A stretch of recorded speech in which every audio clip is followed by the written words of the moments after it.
Pemirsa apa kabar? Saya Lidu Suryati akan membawakan Warta Berita PTS tanggal 22 November. Seorang pria memasang iklan pernikahan lintas negara pengantin Vietnam di toko minuman di sekitar lokasi sebuah SMA di distrik Linh Nguyen, Kaohsiung bermaksud mengambil keuntungan biaya agensi. Namun malah menarik perhatian Satgas Khusus Kota Kaohsiung dari Ditjen Imigrasi dan diminta untuk hadir memberikan penjelasan, menurunkan papan iklan, dan kemungkinan akan didenda maksimal $500.000. Iklan pengantin Vietnam berukuran besar terpampang di pintu masuk toko minuman.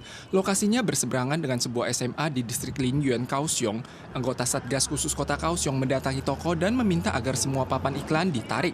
Sambil menelusuri nomor telepon di atas, mereka menemukan seorang pria bermarga Lui yang diminta untuk hadir memberikan penjelasan karena semua tindakan ini ilegal.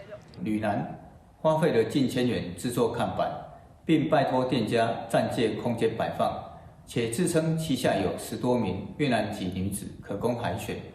女男到案后称，本来希望可以兼职赚外快，没想到立刻就被查获。 Bapak Liu mengklaim bahwa ia memiliki belasan wanita Vietnam untuk dipilih dan ia ingin bekerja sambilan untuk mendapatkan uang tambahan. Karena tidak bisa menggunakan medsos, ia menghabiskan uang untuk membuat papan reklame dan meminjam ruang dari toko untuk memajangnya. Maka ia akan didenda 100.000 hingga 500.000 dolar Taiwan. Populasi imigran baru di Taiwan telah melampaui populasi suku aborigin. Generasi keduanya bahkan mencapai 10% dari total jumlah pelajar.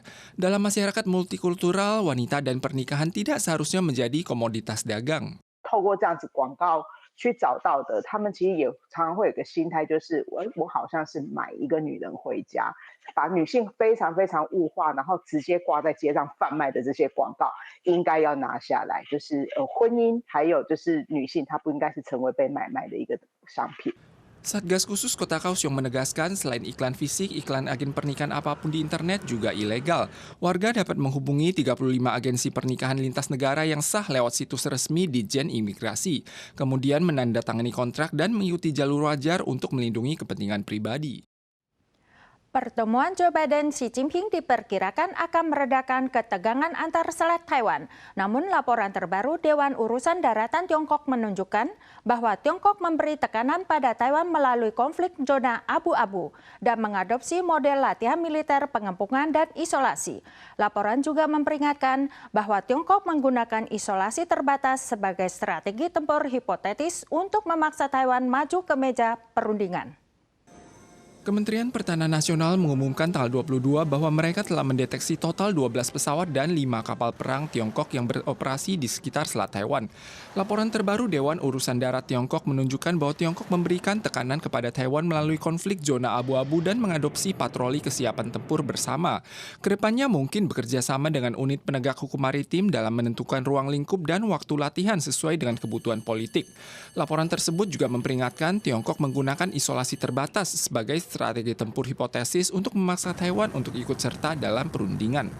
Model latihan militer Tiongkok berorientasi ke arah mengepung pulau dan mengisolasi Taiwan, maka pihak militer Taiwan harus memperkuat kesiapan tempur angkatan laut dan udaranya.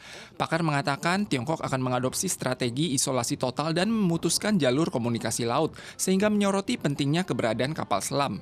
拜习会，就是在短期内的确是让区域的紧张情势有所就降低。那么在对于中共影响台湾大选的这作为，我们会提高警觉，还有跟盟国进行一个合作。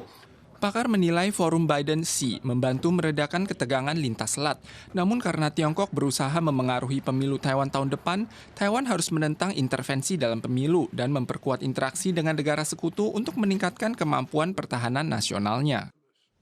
Influenza terus memarak. Minggu lalu di Taiwan bertambah 23 kasus komplikasi dan 5 kasus kematian influenza. Di antara kasus komplikasi, ada seorang remaja berusia 13 tahun setelah terinfeksi lebih dari seminggu mengalami perubahan perilaku dan kepribadian yang tidak normal. Dokter mendiagnosis ini adalah lesi otak akut. CDC mengumumkan minggu lalu bertambah 5 kasus kematian influenza yang semuanya berusia di atas 50 tahun dan memiliki riwayat penyakit kronis. Juga bertambah 23 kasus komplikasi influenza. Di antaranya yang termuda adalah seorang bocah laki-laki berusia 7 tahun dan seorang remaja berusia 13 tahun. Karena kasus kematian dan komplikasi influenza minggu lalu hampir 90% belum divaksinasi. Dokter memperingatkan varian virus terus bertambah setelah pandemi. Vaksinasi bisa menghindari penyakit komplikasi dan kematian. Kecanduan ponsel warga zaman sekarang menjadi hal yang parah. Tidak sedikit anak-anak yang kecanduan bermain ponsel. Seorang anggota Dewan Kota Taoyuan menyarankan agar Pemkot mengacu pada kebijakan pengendalian negara barat dengan merumuskan peraturan otonomi untuk membatasi penggunaan ponsel oleh anak di bawah 7 tahun. Pola asuh anak dengan produk elektronik telah menjadi fenomena umum. Kecanduan ponsel menjadi hal parah yang dapat menyebabkan penyakit mental, ablasi retina, dan kekerasan. Seorang anggota Dewan Kota Taoyuan menyarankan agar Pemkot mengacu pada kebijakan pengendalian negara barat dengan merumuskan peraturan otonomi untuk membatasi penggunaan ponsel oleh anak di bawah umur 7 tahun, namun tidak menetapkan sanksi. 我们中学生平均每天上网的时间呢，根据最新今年5月份的统计数据啊。 每周高达32.2小时，比3年前足足多出了5个小时。主要都是家长把手机给小朋友，让他们不要哭、吵闹这样子。对，所以我觉得，规范是一件事，但是能不能执行才是最重要的。 Wali Kota Simon Chang menilai penggunaan ponsel yang benar harus diajarkan sejak usia 6 tahun. Mengikuti contoh Finlandia, ia juga menginstruksikan agar Departemen Pendidikan Taoyuan untuk melakukan penyelidikan terhadap perilaku siswa, berupaya mengumpulkan informasi lengkap, mempelajari peraturan otonomi, dan melaksanakannya secara bertahap pada tahun depan. Seiring mekarnya bunga krisan di Thonglo, Kabupaten Miaoli, petani setempat menggelar festival krisan. Bunga krisan di Thonglo yang diproduksi secara organik beberapa tahun ini juga dilabeli sejarah perjalanan produksi dan berhasil menciptakan pasar yang cukup besar. Lautan bunga yang bermekaran setiap tahun juga menarik banyak wisatawan untuk berkunjung. Bunga krisan berwarna putih salju dan emas bermekaran di Thonglo, Miaoli. Banyak wisatawan yang khusus datang dan menunggu saat kereta api lewat demi mengambil foto. Lebih istimewanya lagi adalah bunga krisan tersebut telah lolos dari 441 pemeriksaan pestisida.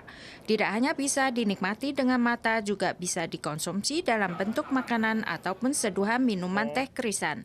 Petani bunga menggelar acara makan di ladang, menciptakan suasana menyantap menu lokal sambil menikmati pemandangan hamparan bunga krisan. Para pemirsa sekalian, sekian Warta Berita dari PTS. Kita soal lagi di lain kesempatan. Sampai jumpa.